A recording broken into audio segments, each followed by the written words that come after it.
رات کے بارے میں خوب سمجھ لیں، بہت سارے کام کیے جاتے ہیں۔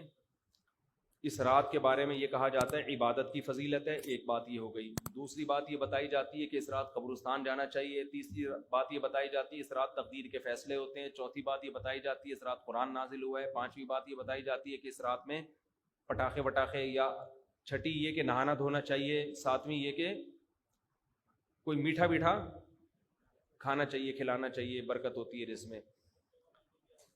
جی پتوں کا، بیری کے پتوں سے نہاتے ہیں لوگ، بیری کے پتوں سے، بیری کے سارے، میں تو بکریاں چرانے جاتا تھا نا، تو بیری کے پتے وہ شب برات سے پہلے شارٹ ہو جاتے تھے، ہم پہلے سے بکریوں کو چرا کے لے آتے تھے، شب برات میں پتے غائب ہو جائیں گے۔ تو ان میں صرف ایک عبادت ایسی ہے جس میں اختلاف ہے۔ جمہور حضرات اس کے قائل ہیں کہ شب برات کی رات میں عبادت کا ثواب دوسری راتوں سے زیادہ ملتا ہے، اور بعض اس کے قائل ہیں کہ عبادت کی بھی کوئی فضیلت نہیں ہے سرے سے۔ دونوں کے دلائل ہیں۔ میں نے اس بارے میں آڈیو بیان ایک ریکارڈ کروایا ہے، آپ گوگل پہ سرچ کر سکتے ہیں، شب برات مفتی طارق مسعود، شب برات کے دلائل، آڈیو بیان ہے۔ اس میں شب برات سے متعلق جتنی حدیثیں ہیں، ایک ایک حدیث کی سند پڑھ کے سنائی ہے ہم نے، ایک ایک حدیث کی سند۔ تو اس میں کوئی ایک حدیث بھی صحیح نہیں ہے۔ ہاں یہ ضرور ہے کہ شب برات کی رات کی عبادت پہ کئی ضعیف حدیثیں ہیں، تو اس لیے محدثین کا اصول ہے کہ جب بہت ساری ضعیف حدیثیں جمع ہوتی ہیں تو درجہ حسن تک پہنچ جاتی ہے۔ اس لیے جمہور اس کے قائل ہیں کہ اس رات عبادت کرنی چاہیے، دوسری راتوں سے اس رات عبادت کا ثواب زیادہ ہے۔ تو کرنے کا کام صرف اور صرف اور صرف عبادت ہے بس۔ قبرستان کے بارے میں حدیث صحیح نہیں ہے۔ اگر فرض کر لو ہے صحیح، تو پوری زندگی نبی ایک بار قبرستان گئے ہیں اور آپ ہر سال جاتے ہو۔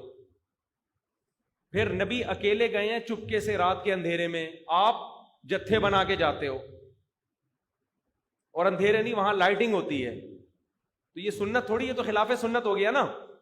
پھر صحابہ میں سے کسی سے بھی ثابت نہیں ہے کہ زندگی میں اس رات میں ایک بار بھی قبرستان گئے ہوں، ایک بار بھی قبرستان گئے ہوں۔ تو یہ ایک ایسی سنت ہے جس پر صحابہ نے عمل نہیں کیا۔ نہانا دھونا کسی حدیث سے ثابت نہیں ہے، حلوے مانڈے پٹاخے کسی حدیث سے ثابت نہیں ہے۔ قرآن میں صاف طور پر ہے انا انزلناہ فی لیلۃ القدر، ہم نے قرآن نازل کیا ہے کس میں؟ لیلۃ القدر میں، رمضان کی آخری عشرے میں۔ فیہا یفرق کل امر حکیم، سارے تقدیر کے سال بھر کے فیصلے اس شب قدر میں ہوتے ہیں۔ تو اتنی واضح قرآن کی آیتیں موجود ہیں، تو شب برات کے بارے میں ایسی روایتیں موجود نہیں ہیں، سمجھتے ہو؟ اس لیے بعض ائمہ اس کے قائل ہے کہ بعض رافضیوں نے، بعض لوگوں نے لیلۃ القدر جو ہے نا رمضان کے آخری عشرے میں ہوتی ہے، اس رات کی ویلیو کو گھٹانے کے لیے اس کی اہمیت بڑھائی ہے، تاکہ اس رات کی ویلیو کیا ہو جائے؟ کم ہو جائے۔ تو اس کے مقابلے میں اس رات کو لا کے کھڑا کر دیا۔ جو سارے فضائل لیلۃ القدر کے تھے وہ کہاں چسپا کر دیے؟ 15 شعبان۔ قرآن کہہ رہے ہیں واضح طور پہ ہم نے لیلۃ القدر میں قرآن نازل کیا۔ شب برات والے کیا کہتے ہیں؟